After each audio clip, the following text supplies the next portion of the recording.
Welcome to Yoga for Weight Loss, Week 5 discussion session. This week we will talk a lot about food and exercise journaling. Journaling is a valuable tool during weight loss, but as we become more aware and build trust in ourselves that we can intuitively eat healthy foods in the right quantities without having to journal, then we probably don't have to keep doing it. But we may learn to really enjoy the activity of journaling. We can view it as a form of meditative journaling where we are thankful for our movement and nutrition. I think it's a great idea to try food journaling for a 2-week period. That is because we can see the value of sticking with it if we do it for longer than just a few days at a time. Good tools out there that you can just download for a phone would be MyFitnessPal or MyNet Diary. I've used both. I like MyNet Diary a little better, but they're both available to use and make it very convenient to just log food when you're on the go because most of us always have a phone nearby. Let's talk about the secrets to weight loss. Keep a food journal and don't skip meals, eat in. So this article is in your weekly notes, PDFs, so you can view it there. The article is by Alexandra Schifferlin, and here are some tips for success. The number one tip, she says, is to write down everything you eat or drink in a food journal. Don't skip meals and avoid eating out in restaurants too often. She says, it is difficult to make changes to your diet when you are not paying close attention to what you are eating. They did a study of women ages 50 to 75 for a year. They focused on some weight loss plans, which were a restricted calorie diet or exercise plus diet, so two different kinds of focuses. But the women were to detail their dietary intake and any eating-related weight loss strategies that they used, like meal patterns and other behaviors. On average, women in both groups lost weight, but there were some things that they noticed in the study. Women who kept food journals consistently lost about 6 pounds more than those who did not. This is because they likely held themselves accountable or responsible for everything they ate. And they were also able to steer their behaviors to more healthy choices, since they not only kept track of calories, but they also kept track of overall quality of their diet. So they were seeing what they were actually eating and if it was affecting their bodies. Second, women who reported skipping meals lost nearly 8 pounds less than women who ate regularly. The authors of the study thought that when people skip meals, they're more likely to binge eat or eat fattening foods later on, which causes them to eat more calories overall. Also, habitual meal skipping or fasting could affect the body's metabolism, which discourages weight loss. When we journal, there's a few tips that we could follow. 1, be honest. Record all that we eat and drink. A journaling is not, it's not it's just a tool, right? It's just something to be accurate and consistent, and I just said the words that are on here. But to be honest, it's for our own benefit. So it doesn't do us any good if we don't log everything that we eat, so that we can see patterns about why we're choosing to eat the things that we're eating. Next, be accurate. So measure food portions, read labels, try to make everything as accurate as you can. Definitely portion size is a big deal. And be consistent. Carry the food diary with you or use the diet tracker on a smartphone, like I mentioned in the previous slides. We could also be consistent about including details on how the food was prepared. Different toppings or condiments that we add into our food do make a difference.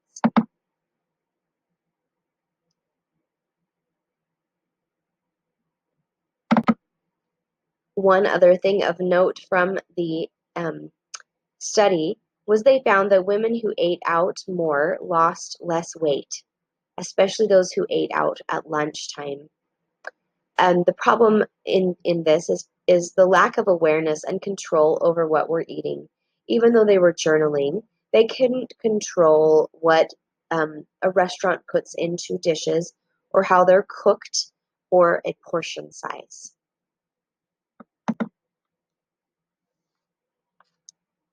So, thoughts about journaling are thoughts and feelings. Why do we do it? We want to gain deeper insight into why we overeat or make the poor lifestyle choices that have led us to where we are in our lives.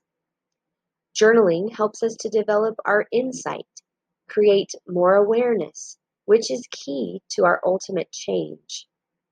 It is hard to make lifestyle changes unless we understand what drives us to our current behaviors.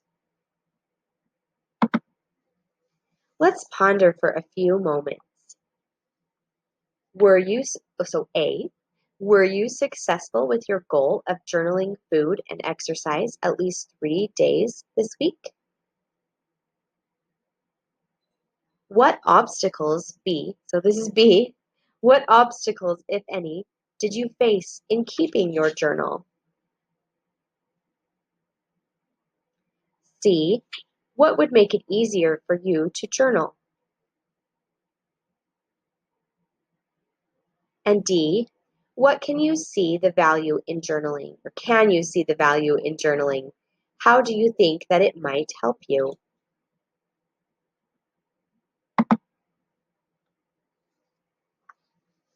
Let's talk about the power of affirmations. This article is also um, in your weekly PDF, so you can look at it. Affirmations for weight control. So affirmations first are simple words or phrases that you can repeat to yourself whenever you feel an urge to eat or to skip a daily workout. When you have an urge to eat, take a deep breath. Now focus your thoughts in a positive, pleasant situation and say, I'm losing weight now. I love the feeling of making progress. I want to stay there.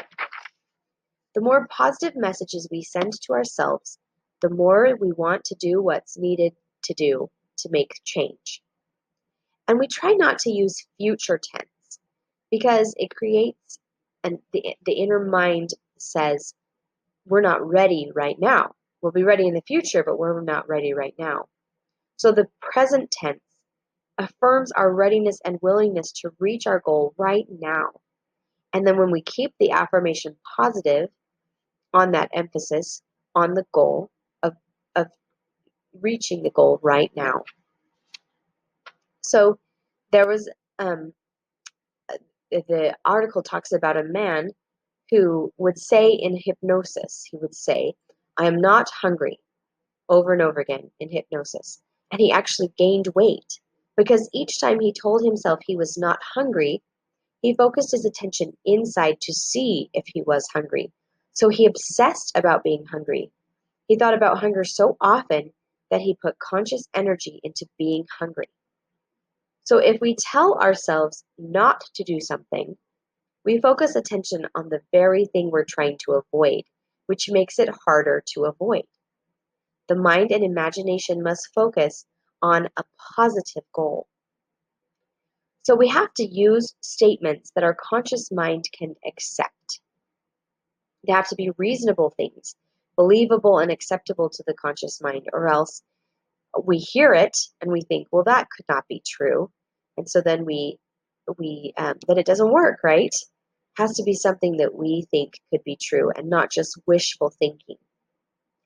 So we might say something like, I'm enjoying how I'm feeling right now. I enjoy being healthy. I love the feeling of making progress. I'm making things easy for myself now. Things like that. Very positive things, believable things, and things that don't focus or obsess on hunger or saying, I will not eat this donut. Well, you're just going to want it more. So change the way you say it.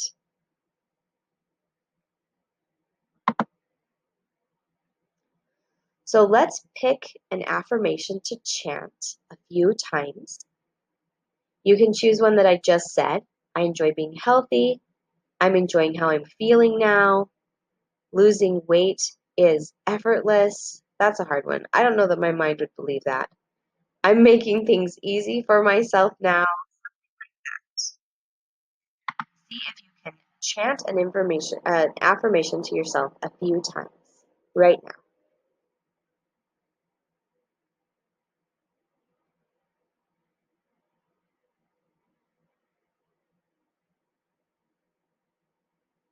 Good. Now our challenge is to write 2 affirmations on index cards and place them where we will see them. We'll talk about this some more in our homework section. Let's do a meditation practice right now together. This meditation is called Caring for Yourself, and it's from the book Practicing Mindfulness by Matthew Sokolov. So go ahead and get yourself comfortable. Sit somewhere where you can sit nice and tall, shoulders rolled back, nice tall spine, and close your eyes. And take a few deep breaths. This meditation practice goes back to a loving kindness feeling, which we talked about last week. The practice of metta, or loving kindness, can help you respond to your own mind with friendliness.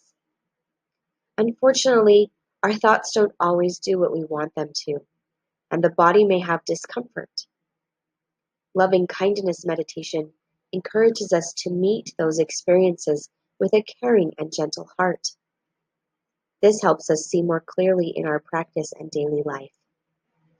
In loving kindness practice, you are not inviting in something from outside yourself. You are turning into the capacity for care and a love that is already present in your heart.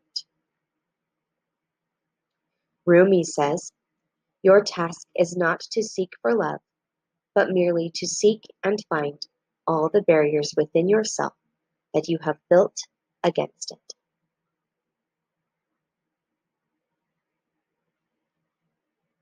Here at the beginning of our practice, try to bring kindness to your meditation.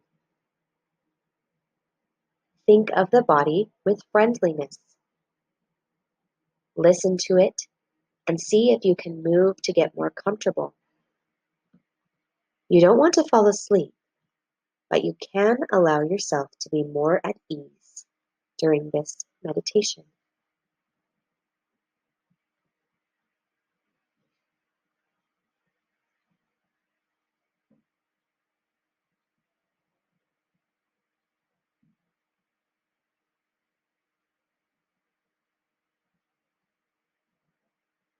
Begin by recognizing your own desire to be happy. Don't dig into stories about what might make you happy. Find this natural wish for ease and comfort for yourself. Try saying to yourself, yes, I want to be happy.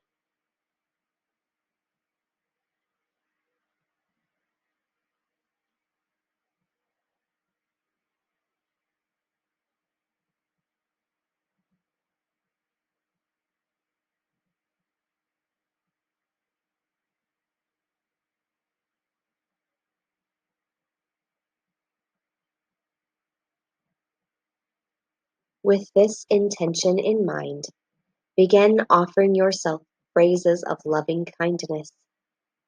As you offer the phrases in your head, say them slowly. Connect with the intention behind the words, even if you don't feel them entirely in this moment. Use these phrases. May I be happy. May I be healthy. May I be safe. May I be at ease.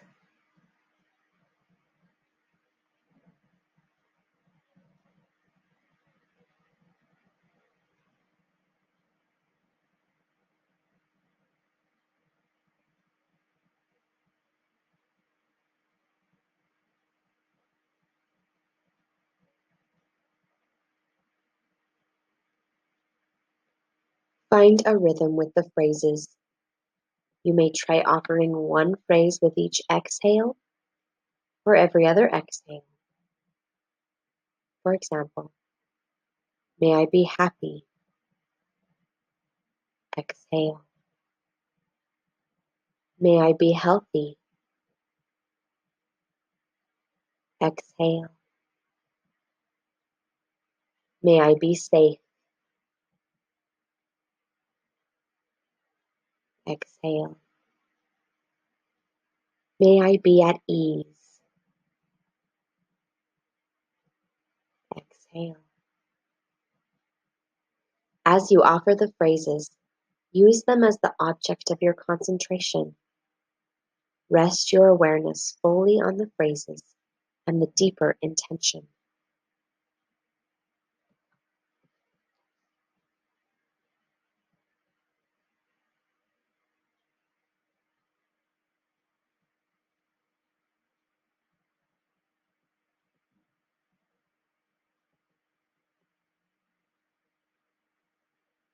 When the mind wanders, come back to the phrases in your head. Notice any feelings or thoughts of self-judgment or resistance to self-care.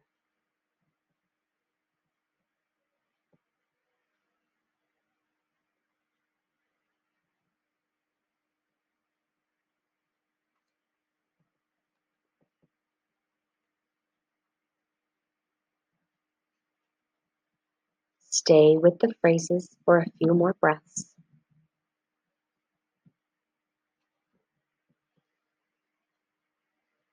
Continue to repeat them like a mantra. May I be happy. May I be healthy. May I be safe. May I be at ease.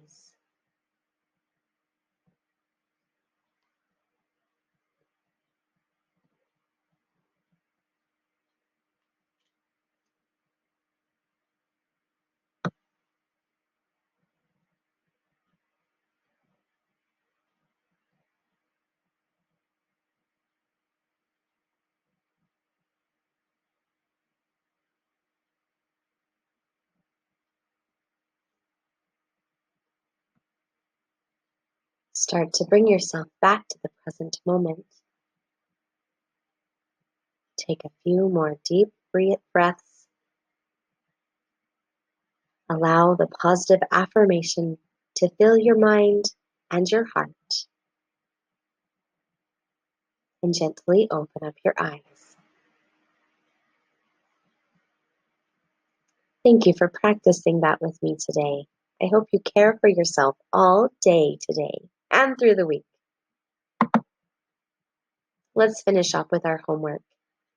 The first thing is to do yoga every day. 15 minutes is enough. There's lots of yoga segments on your program. I added a whole bunch of bonuses. Please check those out, as well as the weekly yoga session that goes along with each of the themes for the week. Here's the assignment about the affirmations.